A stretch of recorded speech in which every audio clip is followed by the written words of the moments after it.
बलूचिस्तान के जिला नसीराबाद से हमारे गिदरोशिया पॉइंट के नुमाइंदे रियाज अहमद मानदाई की रिपोर्ट के मुताबिक नसीराबाद में खेलों के फ़रोग और नौजवानों को मस्बत सरगर्मियों की तरफ राग़िब करने के लिए पुरअमन Pakistan flood light cricket tournament का इनेकाद किया गया।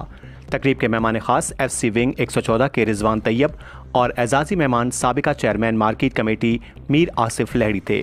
फ्लड लाइफ टूर्नामेंट का इफ्तिताह मेहमान खास करल FC विंग 114 ने शॉट लगाकर किया।